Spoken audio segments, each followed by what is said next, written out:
Bob Fox, principal at Fox Architects and publisher of Work Design magazine. And we've been having conversations with leaders in the industry about the workplace and how it's evolving as we emerge from the pandemic. There's still a lot of uncertainty and everyone's trying to figure out what's next for the workplace. And I'm really excited about having a conversation today with Sanjay Rishi, who is the CEO of JLL's Work Dynamics for the Americas.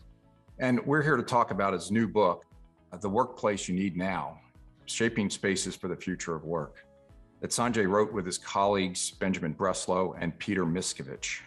Sanjay, welcome. It's great to connect with you, and I'm looking forward to hearing you talk about the book. Yeah, thanks, Bob. It's a pleasure to be with you. I'm really looking forward to our conversation.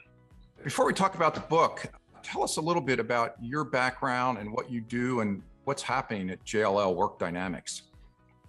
Yeah, sure, Bob. So, I've had the good fortune of having worked across industries, really from industrial to financial sector and from automotive to tech.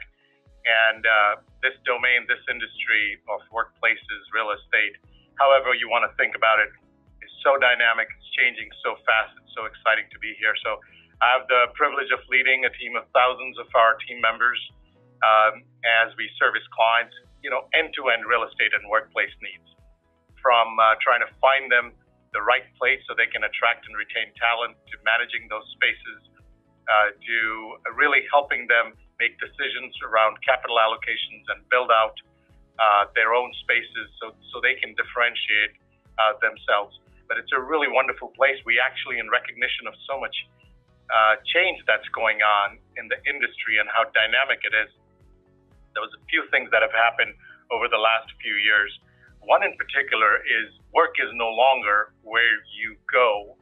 It's not like I'm going to work. Work is what you do. And work can be done from multiple places.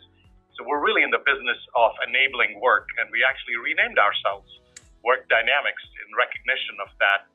But it's a wonderful industry, and I'm really looking forward to our conversation. It sounds very exciting. And I know you're working on some really interesting stuff. Share with us, I guess, a little bit of background. What led to this book? Set the context for us and describe what the inspiration was. Yeah, Bob, I think today as we sit here at the end of the pandemic, I think everyone would agree that workplace is at the center of the conversation.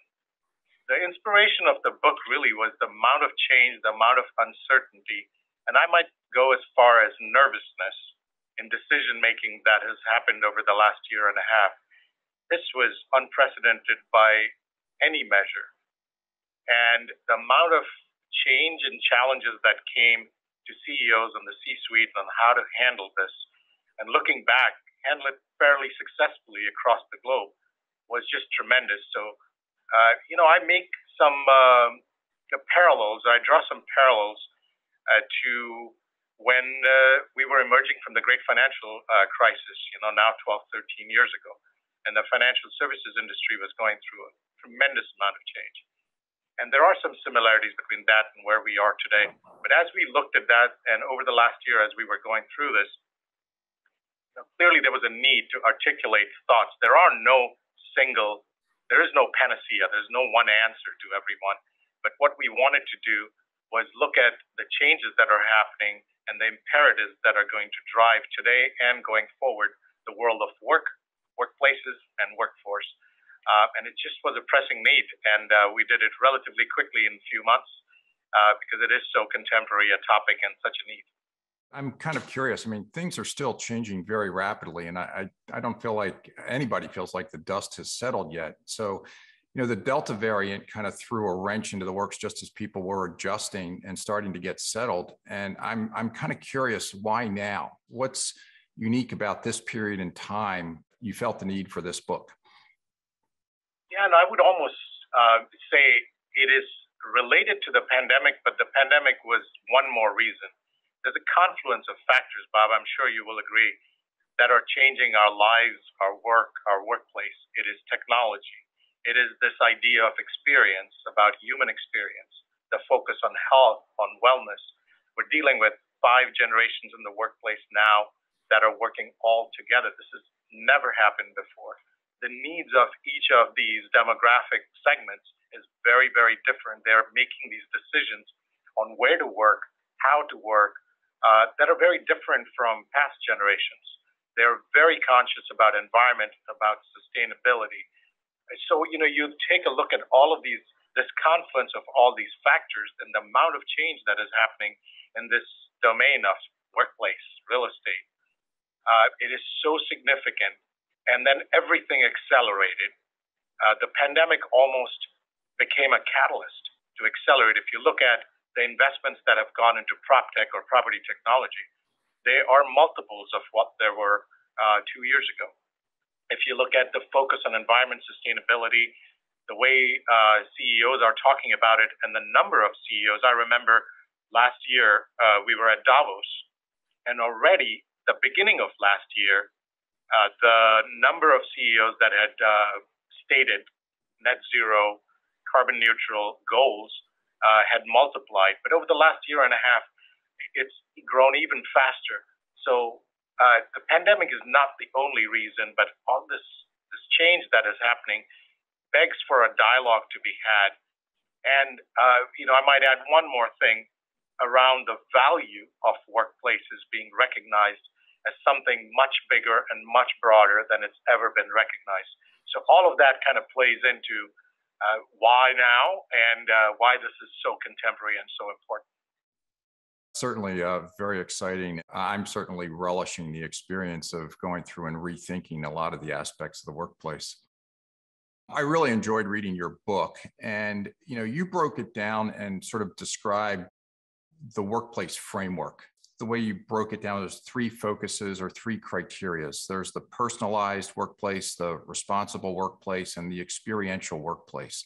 And each describes a unique set of criteria. And I'd like to have you walk us through how you view those and how they fit together and how they create value for companies. Yeah, happy to, Bob. As we were writing the book, what we wanted to do was one of the design points was we wanted to make this very real for people. We wanted to have real client stories, our client stories, but organizational stories, vignettes that people could see, read, and say, what if this applies to what I need for my own workplace? Again, there is no panacea, no one size fits all, but we wanted to provide people with a spectrum of choices. And we started off I'll start with personalized first. Our lives are personalized much more than they were 10 years, 15 years, 20 years ago. Smartphones have changed the way we think. Everything is very individual, very experiential.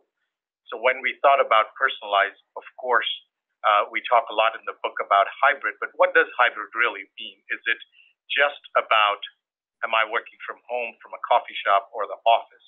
Or does it also mean, which days do I come in? This idea of rostering, where teams that work together are in the workplace at the same time. Personalization from an environment, sustainability, clean air, health, wellness, mental health. Mental health has taken on a completely different definition today. All of this coming together in a personalized experience for people is very, very critical. So we thought about personalized in those ways.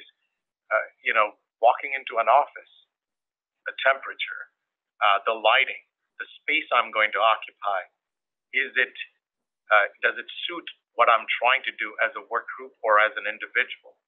All of these are important to people, and they then generate innovation, creativity, collaboration, all the things that are of such importance to organizations. One of the things that you underscored in the book was this shift from, this traditional cost and efficiency model, real estate as an overhead expense, to this more value-driven model. And, where it's the expression of brand, it's a motivator of the workforce. You prioritize location, convenience, proximity to talent. Tell us what led to that shift and how's the pandemic impacted that? Yeah, Bob, if you think back, and this is only a slight exaggeration to make the point, this domain has been looked at as a necessary cost to the organization. We have to have spaces, we have to have offices, workplaces, etc. And what's happened over the last several years, and this started well before the pandemic, but the pandemic accelerated it, is the value of the workplace on the topics that you touched on is now recognized and it's growing.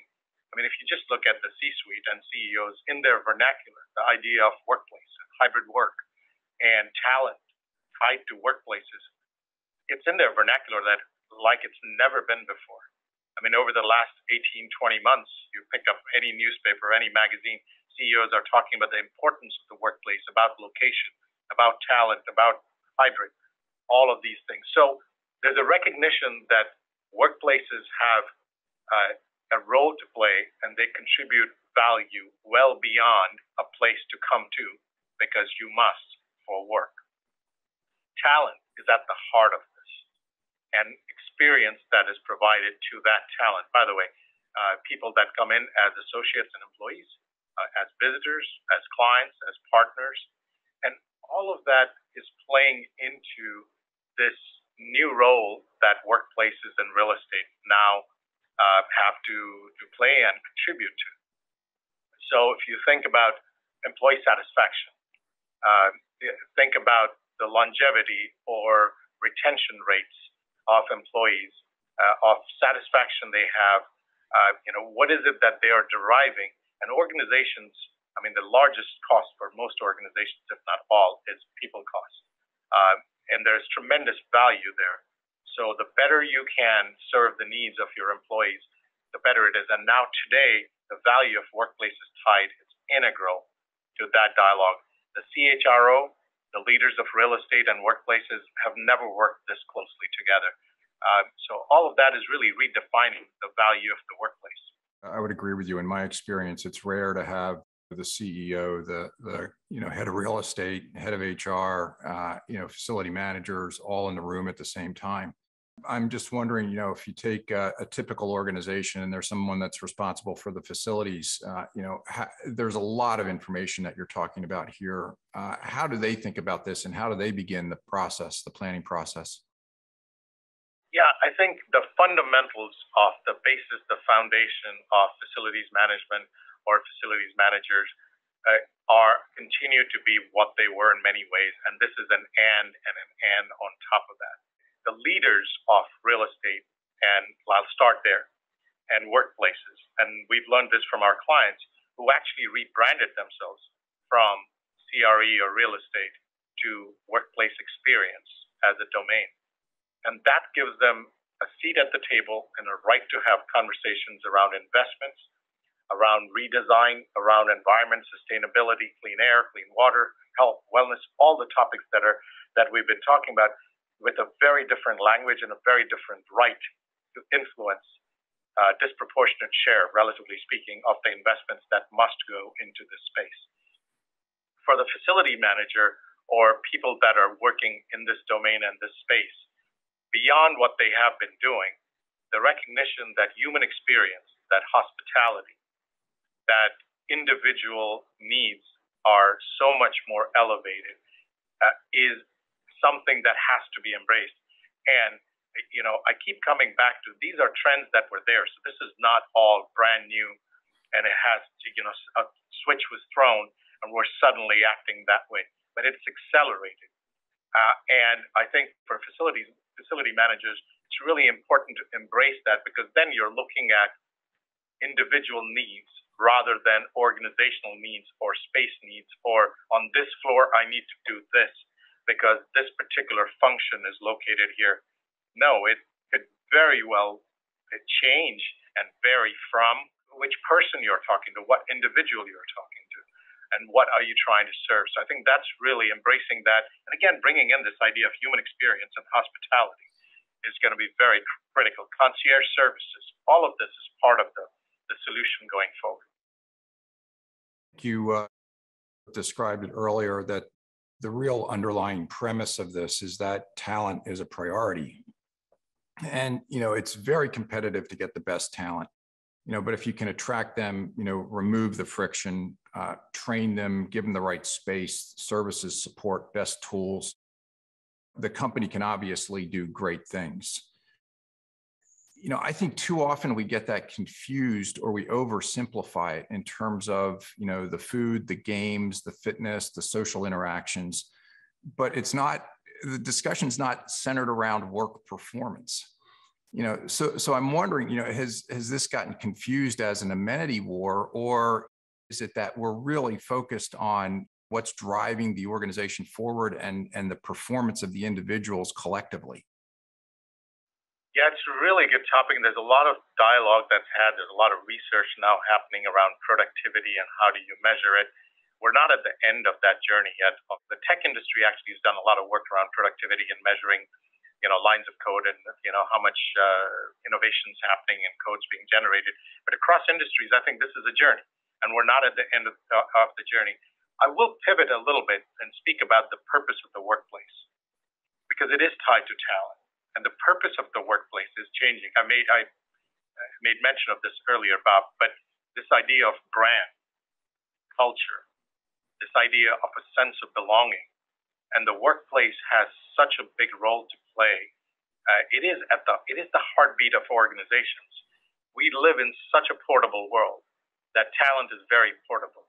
And again, to exaggerate a point, if Sanjay was working from home 5 days, 7 days a week for months on end, my allegiance, my sense of belonging to my work group, to my associates, to my organization, to my company is going to be very different than if I come to work.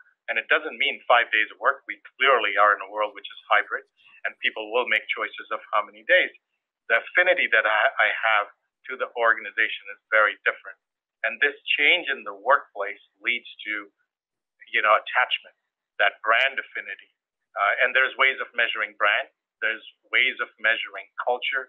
And again, back to the value conversation, you start measuring employee satisfaction through pulse surveys and all of that. And all of this should contribute towards retention. Talent is very expensive. It should contribute to, again, employee satisfaction and all these measures that are now coming into play.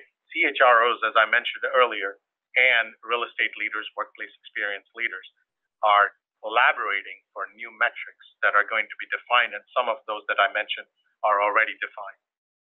Just listening to you, there was a point, I think, early on in the book where you compare the workplace to a consumer product. I'm sort of fascinated with that concept because, is it a product or is it a service? But then who's buying that product? And how do you create that emotional attachment to that product? Yeah, it's a really good question, Bob. And we've been working through this for the last few years. And I'll start with the idea of product. And let's talk about really what is important. Again, if experience is the end-all, be-all of everything we do, and it is about that personalized experience, and reliability and repeatability is critical in this world. And of course, operational effectiveness, efficiency, however you think about it. And if we think about products and step away from what we do, clearly this is the services industry and this is about service. But productizing those services, in other words, having that repeatability, that reliability, that assurance that you are going to create those experiences that are the promise of everything that we're providing is critical. And that's the idea of productizing. Think of it as service bundles. But they are products and they are targeted towards individuals. And as you curate these, in quotes, products that are, again, repeatable, reliable, they're serviced. If you talk to any clients, and we have several clients, marquee clients in the book from Microsoft to Capital One, we talk about Salesforce, just as few examples. Leidos is another one that we speak of. These organizations and many, many others, if not all the organizations, they really want to be able to say, regardless of where on the planet you walk into my office, I provide an experience that furthers my brand, furthers my culture, and perpetuates it. If you're going to do that, you can't do it if it's purely services, because it's customized, tailored to individual needs in locations and geographies and national cultures and so on. With a nod to that, you want to standardize, and that's where the product comes in. And it is very emotional, isn't it? It is about individuals coming in and feeling like they belong, like they are welcome, like they are safe. And in today's world, it is so much about that experience of I will come in and go back home to my family safe. That's really important. So all of that wrapped together is why we think of this as products. I think you're right. I mean, I think there's a certain trust and authenticity that people expect in their work environments. So, yeah, I love that word, authenticity. This is so much about creating an authentic experience because you can't fake it for too long. Experience is very personal and individuals are making decisions like we spoke of earlier. You dive into that in the section on in the responsible workplace, and you talk about culture, brand, teamwork. I loved Steph Sperlin's quote, "The workplace is the physical manifestation of company culture." And she talks about the holistic human experience. You've talked a lot about that. This for a lot of people boils down to real estate and workplace. And from that perspective, what needs to be different as we emerge and evolve the workplace? Yeah, Bob. I mean, think of it as, would we not say today that the very definition of responsibility is different than it was even 2 years ago, even 5 years ago? Corporate social responsibility started to take and find its feet, find its legs over the last few years. But today, responsibility starts with creating an environment that is very inclusive across all dimensions. So we talk in the book about sustainability, environment, green power, materials that are used for spaces that are recyclable, energy efficiency, carbon neutral, all of these goals that people have put. But these are things that can be done here, today, now, and organizations are doing it. If you think about diversity, inclusion, equity, that is such a topic of conversation, not just in the United States, but across the globe.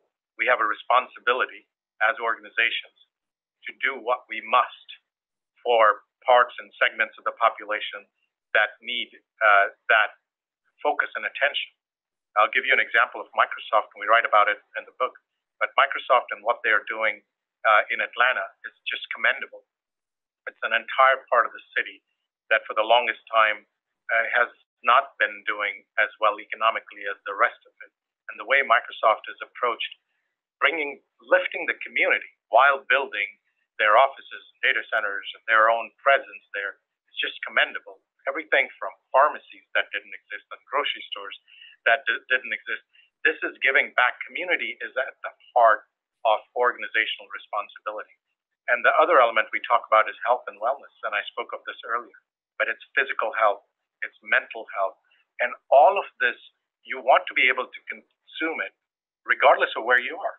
It doesn't matter if I'm in the office in Chicago today, or I'm working from home on a Friday, or on a Monday, or I'm at a coffee shop working. I want to be able to experience much of this across that spectrum of workplaces, if you will. You made another really interesting connection for me in the book, and this again is in the responsible workplace about purpose and resiliency. And there was a quote in there that I had to stop and read twice. Organizations now worry about the next disruption. Business resiliency is a priority. Purpose creates a pre-existing alignment, enabling much more coordinated, value-driven response to disruption that is compelling and authentic. And, I think that really speaks to the aspect of people coming together, being aligned, and being able to solve problems in a very complex world. And you talk about the 5 priorities of those organizations and, Aaron Hurst and purpose-driven organization. And, I think all of that, how that kind of comes to an important aspect of resiliency for the organization is something that I don't think a lot of organizations really think about. That resiliency aspect is something that is almost necessary now. And you talk about the number of crises that we've had in recent history. The resiliency aspect is something that I think is really important that doesn't get a lot of attention. You're very right, Bob. I think organizations are starting to think about it, like you said, but it's early days. If you look at business continuity, that's how we looked at resilience for our organization, right? It's business continuity plans. Most organizations have that. But business continuity is about major disruptions and recovering from it very quickly, as opposed to tying it to a purpose and having these kinds of challenges. I mean, if you just look at the health and wellness challenges or, the viral strains, we've seen this even in the year and a half or more now, even since we wrote the book. We didn't anticipate a Delta variant to come in after the vaccination. That was not in the equation. And here we are. So we, as JLL, if I might share our story with you, just as an example, about a year and a half ago, we rallied around a purpose statement, and we wanted to be really clear about who we stood for. And we talk about this domain and what we do in it for a better world. And that better world for us is diverse. It is inclusive. It is equitable. It is environmentally responsible. It is sustainable. So all of these things are very, very central to our beliefs. And organizations, there's a lot of research that's been done around there. Again, going back to talent and retention and people rallying around, you use the term, rallying around a North Star of where we want to be, creates a level of resilience, because then you create plans around it. And when there are crises that are unprecedented, you're very clear about the foundation, the North Star, the goals of the organization, and the purpose, the very purpose of the organization. And then that purpose of the organization ties directly to the purpose of the workplace. Because again, to use Steph's words, Steph from Capital One is a wonderful person and a great client of ours. It is the manifestation of the culture of the organization. And we speak about this idea of the purpose of workplace and the 5 elements that you mentioned. I'll just pick one example, one of those 5, to illustrate learning in the workplace, this idea of apprenticeship, training. You can't replace it with videos and, regardless of which technology you use, being on a screen. It has to be that eyeball to eyeball, that exchange of energy. The stories, the water cooler example that people talk about, there's so much learning that happens just watching people and learning from their body language. There's learning that happens across all senses that you can have across. But it was really, very fulfilling for us as we talked to clients, and they brought stories to life around this idea of purpose and purpose of the workplace. There's another aspect where you refer to this always on transformation. And, I think the constant need to be rethinking or reevaluating what we do. I mean, tell us, how should people be thinking about that? Yeah, again, change is a constant anymore. Change is not something that happens and goes away. And that's why always on transformation is something organizations live with and will live with. And it is about agility and resilience that organizations must create for themselves. It's an imperative. It's not a choice anymore. Organizations and the choices they make, Bob, I think you'll agree with me, depending on what part of the world they are, they want to be that manifestation of the culture, but there are specific needs around the world. There are parts of the world that they don't have the luxury of having the square footage in the home to work from home like we do maybe in the States. There are more than 2 people working from home, at times 4, and the square footage is very limited, so their desire to go to work is very different. So this idea of, again, customizing and tailoring to their needs is going to be very important. It's going to change depending on what's going on. Viral strains is just one thing. There could be other challenges that are geopolitical, that happen in different parts of the world at different times. And to be able to anticipate to the extent you can anticipate, but then transform and react to those needs is going to be very critical. But let's make it real in terms of design of offices. As organizations look to cater to the needs, to the changing needs of their work groups and how they come together and then they go separately and create and innovate, designs have to be much more modular, and change is going to be a constant and is a constant. So that always on transformation from design of spaces to the needs that you must serve as facility managers, to this idea of human experience, to this idea of personalization around using technology to reserve spaces, to be able to get alerts on your phone and on your wearables about multiple things, about customizing those spaces. All of these needs have to be addressed in a very continuous way rather than an episodic way. You talk about, the multiple parts or the kit of parts that's necessary. And one of the concepts that you discuss in the book is the ecosystem. How does that ecosystem now play into the way that we've traditionally thought about office space? Yeah, and I would start with ecosystems as industries or organizations. For the longest time in our history, organizations competed with organizations. Now there is this collision of industries and collision across multiple industries that is happening. And that collision is causing a demand for talent and a whole series of things that happens when industries collide. But what it has given birth to is this idea of ecosystems, where organizations don't compete just with organizations, but ecosystems compete with ecosystems. And it's partnerships that differentiate that ecosystem from another ecosystem. And it's a challenge, right? Because now you've got an organizational culture and you're trying to compete with another ecosystem that has, individual, it's sum of parts, like you said, of cultures coming together. But the ecosystem concept really starts at that organizational level, and then it goes through that organization, again, from everything from physical space to the digital solutions that you provide, to bring all of that together to create that differentiation.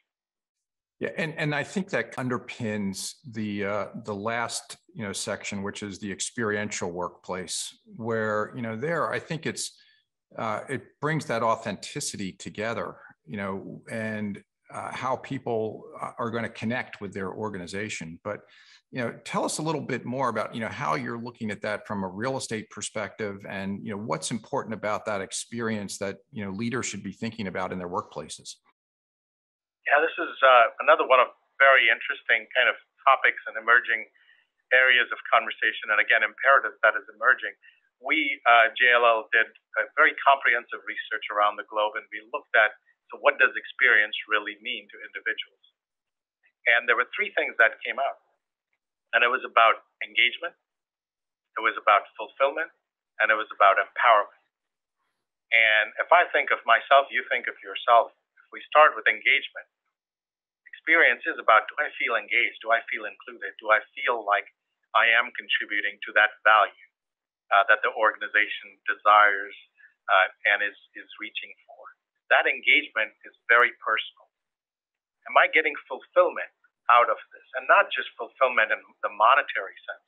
And in fact, the Gen X's, the Y's, and Z's think very differently, Bob, than I do. And if I might extend that we would, right? For them, fulfillment is about contributing to the community, to the environment, to be responsible, all of these things. So fulfillment, am I learning? Am I growing?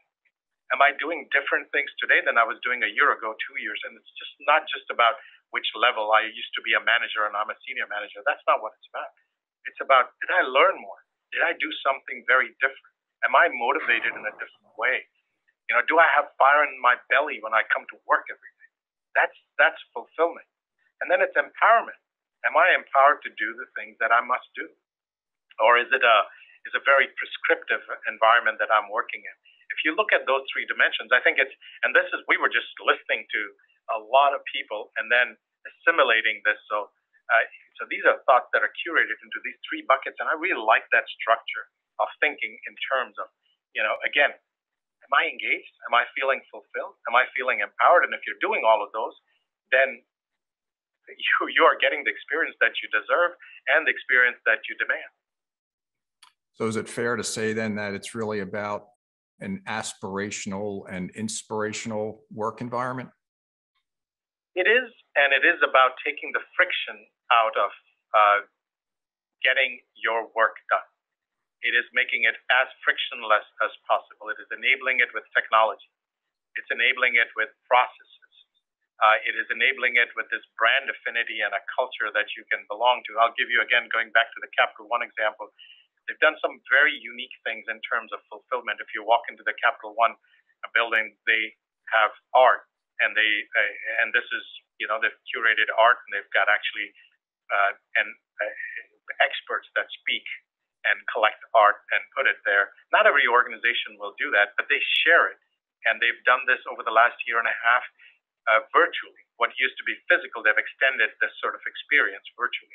They do something very similar with their cafeteria, where over the last year and a half, they curated menus that people could cook at home. And again, that sense of belonging, that affinity just gets enhanced. So these are wonderful ways, and there's many other stories in the book, that vignettes that we bring out, that again, going back to somebody that's reading it, whether it's an individual, whether it's a decision maker, it is not a book that is prescription.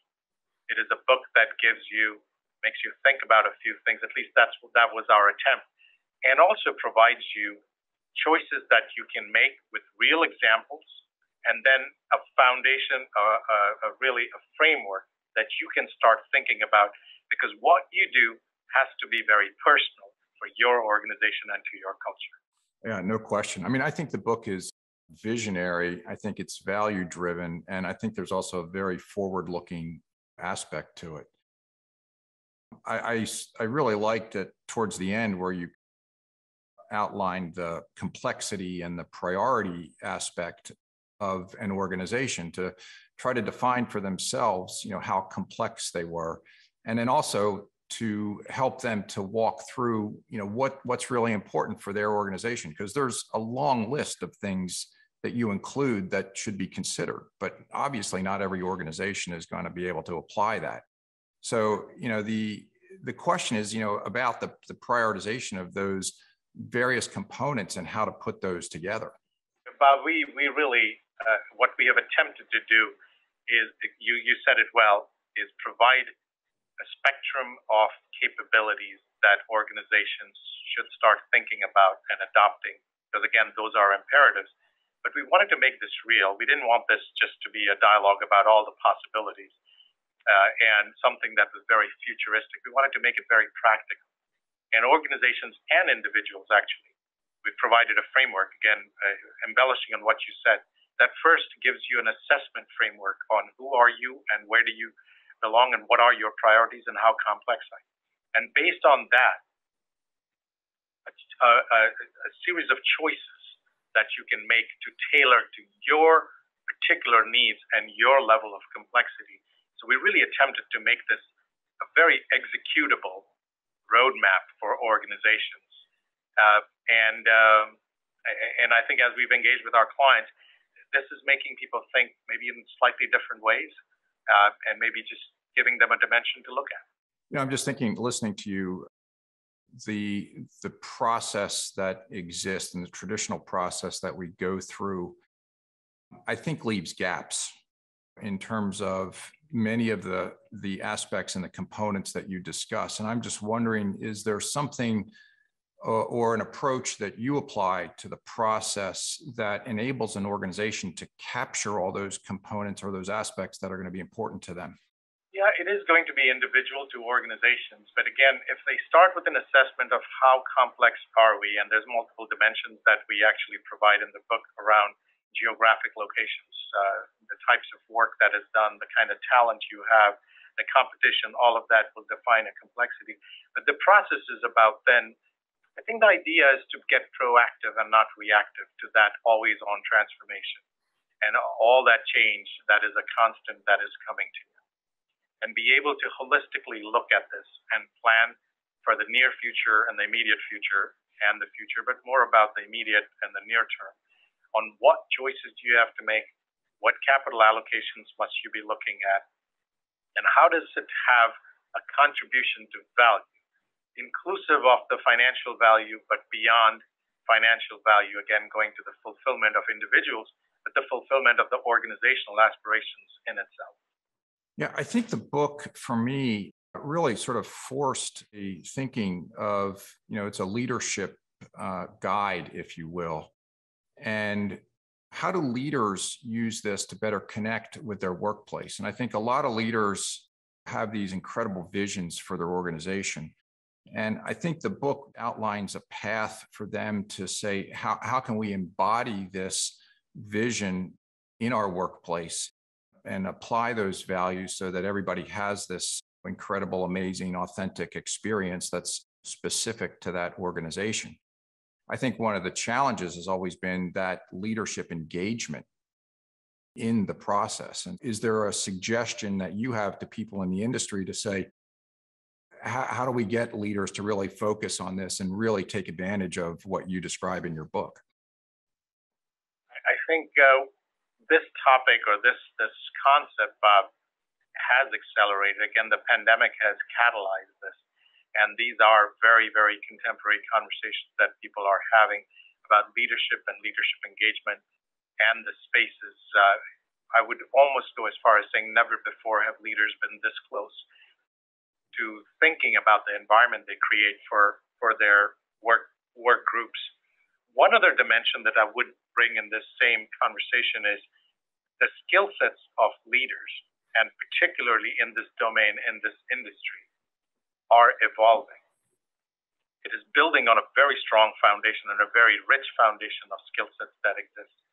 But the need for change management, the need for communication, the need for individuals to understand data security and privacy and interacting with the CIO's office in getting those room reservation systems or technology that allows you to connect and provide on your smartphone access to things like public transportation, things like air quality. All of that is going to require a very different skill set than what was traditional in the space. And yes, artificial intelligence and machine learning is used loosely anymore, but that's going to help decision-making and insight. But that's a very different muscle that we in this industry, all of us, leaders, participants, individuals, employees, all of that, associates, have to build, because that's where we start to deliver to the promise of that value for our own organizations.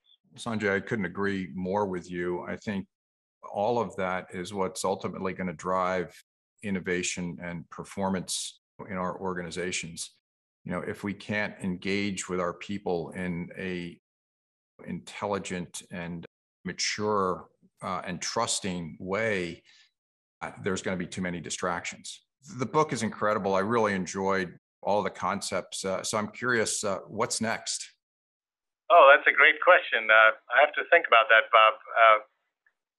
I think it is such a wonderful place for all of us to be. What other industry would you choose to be in today, where this amount of change and opportunity is happening, where the entire domain is elevated so you have a seat at the table with the C-suite? So this is about helping these concepts, and a book is a tool to get our clients thinking, our teams thinking about it, but it's also about individual learning and growing from that. So where to from here? We're hoping this book will make people think. We will use it across, our ecosystem and beyond, and engage with the likes of you and collect more thoughts and help research and elevate the entire industry. This is not as much about just us as JLL, but we are part of an ecosystem of providers, and our partners and competitors make that ecosystem, and we want to help that tide rise across all of us. We are actually in an incredibly exciting period of time right now. Never before in history, or at least in my career, have we had the chance to step back and take a look at the workplace the way we're diving into it today. I think it's expanded its boundaries.